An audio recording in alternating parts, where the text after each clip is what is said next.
Shailesh. Welcome to the show. Hi, Pooja. Thanks. We have Shailesh with us, who's the founder and CEO of SignoDrive. Founder and Chief Commercial Officer. Founder and Chief Commercial Officer at SignoDrive Technologies. And Shailesh, we'll let you tell us a little about what is the company doing and how are you plugging into the massively well-transformed ecosystem with Ola, Uber, and so many others. So first of all, I would like to tell you what the SignoDrive technology is all about. So we call ourselves a full-stack commercial driver management. So essentially, we handle the complete life cycle of a commercial driver on our platform, which means that we are taking care of the entire sourcing, screening, filtering, then payrolling and monitoring their performance as far as the SLAs are concerned. We are nowhere competing with Ola and Uber because they are into the B2C segment and they are catering to the passengers traveling. We are completely into the commercial truck driver segment. Wow. So is it fair to say you're sort of filling in the gap of Naukri.com for the commercial drivers? Or is it also managing the other HR? Yeah. So you can basket us in the category of manpower, but we are beyond that. We are not a staffing company. So Naukri.com wouldn't be our immediate competitor. So basically, we handle the complete operation management. So like we deal with the clients like DHL and Adani Logistics. They have their own trucks. They know the material. They have their own clients for pickup of and transportation of the material. We handle their driver operation. They outsource everything the driver operation. It becomes our headache to recruit the driver, to manage the driver, to roster and plan their duties and all. So we are giving driver as a services. So we are beyond the payrolling and staffing. We are actually involved in the operations of logistics. Right. Interesting. So how do you manage the bit where, because the car is now owned by someone else and the driver is sort of on someone else's role, how do you make them accountable for an expensive machine that is given to them and they're taking it around? See, ultimately we are a manpower company, right? And we don't fall into the category of having the transport and carriage liability insurance. The truck has its own insurance.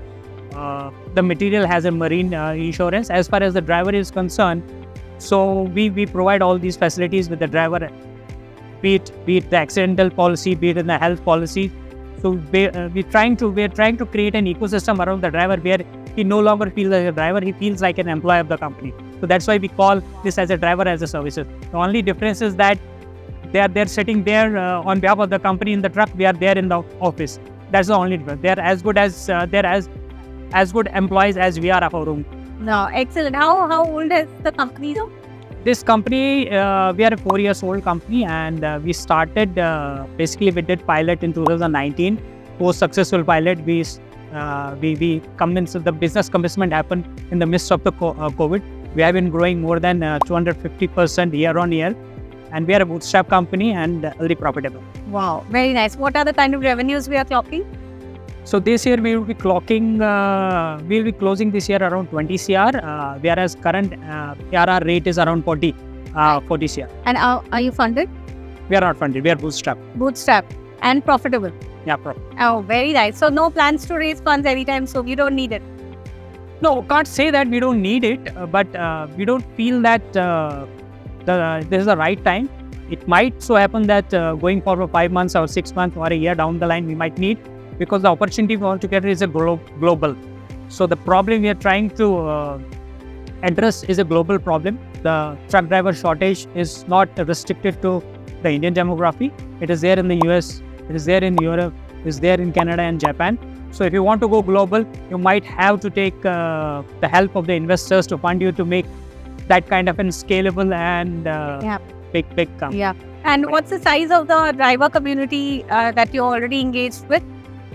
So currently, as on date, there would be around 750 drivers running on road of mine, and we have a community of around 350,000 drivers. Wow. But yeah, the active would be 700 because we are too much into the operations. We are trying to automate the operations so that we can scale it further. Understood. And you mentioned DHL and some of these other companies.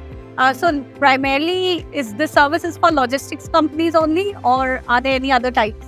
So we have a couple of portfolios into this. One obviously is the logistics company, and the top corporate logistics company.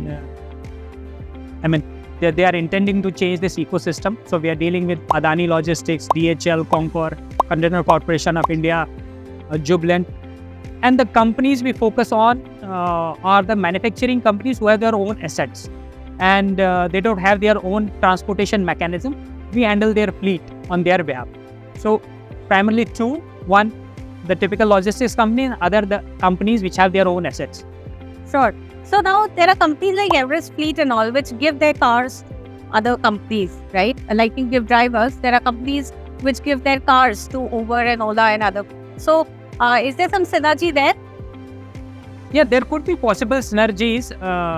We are into the commercial segment. I guess they are more into the passenger segment. They give their cars to Ola and Uber, whereas we are focused more on the commercial segment, trucks, trailers, bulkers, and all that. Going forward, we can explore visual synergies because ultimately the goal is only one. Yeah, sure. Any work with the government? Not in your line. No, we are not dealing with government because most of the logistics companies are not being driven by except the Concor. We have recently got a contract from Concor, and we have been managing their. Right now, we have been managing their three location. One is the Hazira Port movement, other one is the Nagpur, and the third we are going to start is the Bangalore. Right. We are eyeing on their Chennai port movement as well. Right. And your 750 drivers on the road currently, they would be in which geographies? Across India. Across India. So we have our operations across India. So you cannot restrict driver to any particular geography. Okay. So 750 today. So let's say in the next 1 year or 5 years, what is the kind of number you're hoping to chase? So we have been so far a tech-enabled company. But going forward, we will try and leverage the technology, and we are seeing that we are catering to almost 50,000 to 1 lakh drivers through our platform and all. There are plans. I cannot reveal all the plans and all, but this way we could say the kind of business what we are doing, we could easily be handling the 5,000 to 10,000, being into the operations of it. But the other plans are to go more about the technology and have almost 1 lakh to 5 lakh drivers running on our platform. What is the business model right now? So business model is pretty simple. We take the yearly or 2 yearly contract from all these clients, and we hire the drivers on back-to-back roles with us, and all the contracts are long-term contract. It's not a particular route movement. So all these have been going from past more than a couple of years. Right. And any replacements or absenteeism is managed by at your end? Yeah, absolutely. I mean, it's a part of the trade. I mean, the absenteeism, attrition is there, but that is being, like I said, I mean, we are an operation company. It becomes our headache. Once the client outsources the entire operation, it becomes our headache. So we'll have to make sure that the truck doesn't remain idle, right? So the entire piece is ours. Otherwise, we will be penalized for that. Yeah, sure. And what is the average driver salary today? So it depends, because further if we'll divide this commercial driver segment, we can further divide it to 8-10 categories. We can have the trailer drivers, we can have the truck drivers, we can have the cement drivers, we can have the heavy equipment drivers and all. We can have interstate drivers for local movements and all. But yes, I can proudly say their salaries ranges anywhere from 21,000 to 45,000, 50,000. Wow. Yeah. That's really nice. And in that salary range, usually what we've heard from other companies who are working with the relatively lower middle class segment in terms of paying them and getting any kind of service or work done, attrition is usually very high. So right now, what is the average duration that they spend with the company? In that segment, not your company, like in the... So I would not say the attrition is not there. Attrition is there. So that is why whenever we onboard any drivers, so we don't just give them the salary. See, the whole idea of R is to create an ecosystem around the driver where that his second generation also feels come into that trade, right? Right now, what's happening? They don't want their second generation to be there. That's why we give a lot of other things to all these drivers. Like I said, we health insurance, truck driver insurance. We give them the safety shoes, uniform. We give them the education to their children, and we are trying to involve them into multiple activities so that they'll feel benefited. What one employee can get the benefits from any organization, we are trying to pass on. So having said that, does that mean that we have been doing enough? I would not say that. It's been only 4 years, but the motive and the ambition is to do more about this, more about there. this segment. But yeah, I mean, this going on this. No, that's amazing, and that's really good work, I think. Any last thoughts that you want to tell the viewers who might be listening?